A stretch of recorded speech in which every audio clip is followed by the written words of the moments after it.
Era início de dezembro. Eu estava em casa nesta noite, aproveitando meu dia de folga perto da lareira. Estava muito frio e nevava lá fora, mais do que eu gostaria.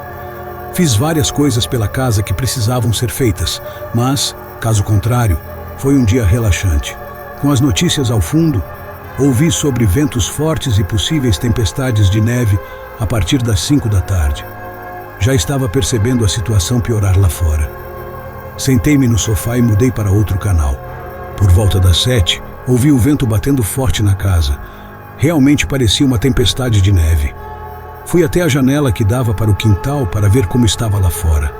No início, tudo o que vi foi neve caindo com quase nenhuma visibilidade, mas depois vi algo mais. Uma figura caminhando pelo meu quintal. Meu quintal era grande e não tinha cerca, então não seria tão inesperado se não fosse pela tempestade lá fora. Quem quer que estivesse lá fora estava caminhando a passos regulares em direção ao final do meu quintal, antes que a neve e a escuridão tomassem qualquer visão que eu tivesse deles.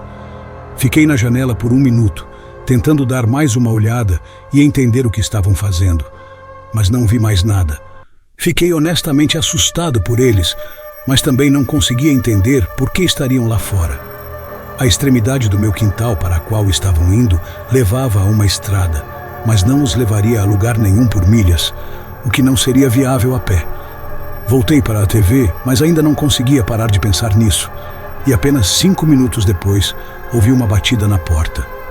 Fui até lá e abri uma fresta.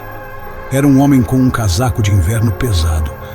Seu nariz estava vermelho e seu rosto estava pálido, como se estivesse há muito tempo no frio. Não podia ter certeza se era a mesma pessoa que vi no meu quintal, mas minha suposição imediata era que sim. "Como posso ajudar você?" perguntei. O homem sorriu humildemente e falou com os dentes trêmulos que estava esperando uma carona buscá-lo, e perguntou se poderia ficar na minha casa por alguns minutos para se abrigar do frio, apenas até a chegada da carona. Levei um momento para responder porque realmente considerei. Dadas as condições climáticas, é fácil dizer que, sob nenhuma circunstância, você deixaria um homem desconhecido entrar em sua casa. Mas quando eles estão praticamente congelando na sua porta e pedindo sua ajuda, a resposta sobre o que fazer não é tão preto e branco. Eu disse a ele que poderia esperar no meu alpendre, que tinha uma cobertura que bloqueava a neve, e ofereci-lhe um casaco velho meu, se precisasse. O homem não parecia muito feliz, mas apenas assentiu e foi para o lado, sentando-se na cadeira que eu tinha lá fora. Fechei e tranquei a porta. Depois subi para pegar meu casaco velho. Era grande demais para mim e estava em péssimas condições, mas obviamente isso não deveria importar nesse tipo de situação. Peguei o casaco e desci as escadas, prestes a destrancar a porta e abri-la, mas algo me fez hesitar por um momento. Não sei o que foi, mas me fez hesitar. Inclinei-me e olhei pelo olho mágico. O homem estava agora em pé contra a porta com a mão na maçaneta, como se estivesse se preparando para abri-la. Assim que destranquei, senti minha frequência cardíaca aumentar enquanto dava alguns passos para trás e discretamente pegava meu telefone para ligar para o 911. Enquanto sussurrava ao telefone, eu apenas encarava a porta com olhos arregalados, sabendo o que me esperava do outro lado. Quando a polícia disse que estava a caminho, me aproximei lentamente e olhei novamente. O homem não estava lá, nem no meu alpendre, nem em qualquer lugar do meu quintal da frente. Ele simplesmente desapareceu, como se soubesse que eu tinha chamado a polícia. Nada mais foi encontrado naquela noite, e nenhum sinal dele apareceu novamente. O que ele teria feito se eu tivesse aberto a porta, não posso ter certeza, mas espero que ele nunca volte. Estava visitando minha família no ano passado durante as festas. Eles moram a 15 horas de distância e geralmente tento aguentar em uma única viagem longa. Mas a neve deste ano chegou cedo e tornou a condução muito mais lenta. Então eu estava preparado para parar em um hotel em algum lugar ao longo do caminho. Não reservei nada antecipadamente, já que não sabia até onde chegaria antes de querer parar. Eu apenas planejava entrar em qualquer lugar e ver se tinham um quarto disponível. Quando saí, mal estava nevando, Mas quanto mais eu avançava, mais neve parecia cair. As estradas ainda estavam claras, mas todos estavam definitivamente dirigindo mais devagar e com cuidado. Cerca de 8 horas na viagem, eu ainda não tinha chegado à metade do caminho.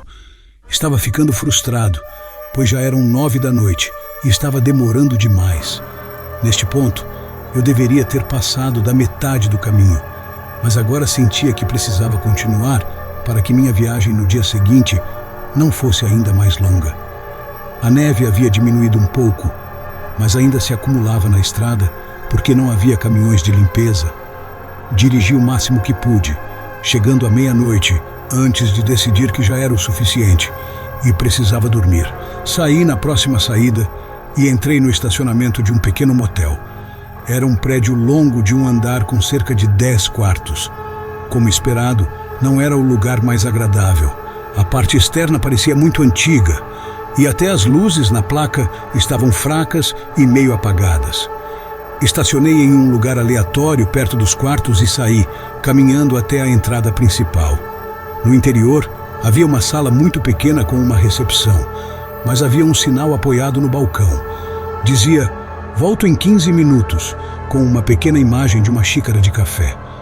Parecia que eu havia chegado enquanto o funcionário estava fazendo sua pausa. Decidi esperar um pouco para ver se o funcionário voltaria em breve. Enquanto isso, dei uma olhada ao redor do pequeno saguão, notando a simplicidade do lugar. As cadeiras eram antigas e havia um tapete desgastado no chão. Não parecia ser o motel mais convidativo, mas naquele momento eu estava cansado demais para ser exigente. Depois de esperar alguns minutos, percebi que o funcionário não estava voltando tão cedo. Decidi então explorar outras opções e verificar se havia algum contato para ligar ou um sino para chamar a atenção. Enquanto procurava por algo assim, ouvi um rangido vindo do corredor que levava a AOS Quartos. Parecia que alguém estava se movendo lá. Curioso, caminhei na direção do som e vi uma figura distante, provavelmente outro hóspede, indo em direção ao final do corredor. Decidi seguir para encontrar a recepção ou algum meio de comunicação. Fui até o final do corredor, mas não encontrei nada. Não havia campainha ou telefone de emergência visível. Ao retornar à recepção, notei que o sinal ainda indicava que o funcionário voltaria em breve. Comecei a considerar minhas opções, ponderando se deveria continuar procurando outro lugar ou esperar mais um pouco. Foi então que ouvi passos se aproximando do corredor novamente. Dessa vez, os passos eram mais rápidos e minha intuição me disse para não esperar mais. Decidi sair rapidamente e procurar outro lugar para passar a noite. À medida que saía, percebi que os passos atrás de mim também se aceleravam. Não olhei para trás, mas apressei o passo e me dirigi de volta ao meu carro. Entrei no carro e antes de sair, olhei pelo espelho retrovisor. Vi uma figura se afastando do motel, obscurecida pela escuridão. Não consegui distinguir detalhes, mas a situação aumentou minha inquietação. Continuei dirigindo até encontrar um motel mais movimentado e seguro para passar a noite, agradecendo por confiar em minha intuição naquela noite.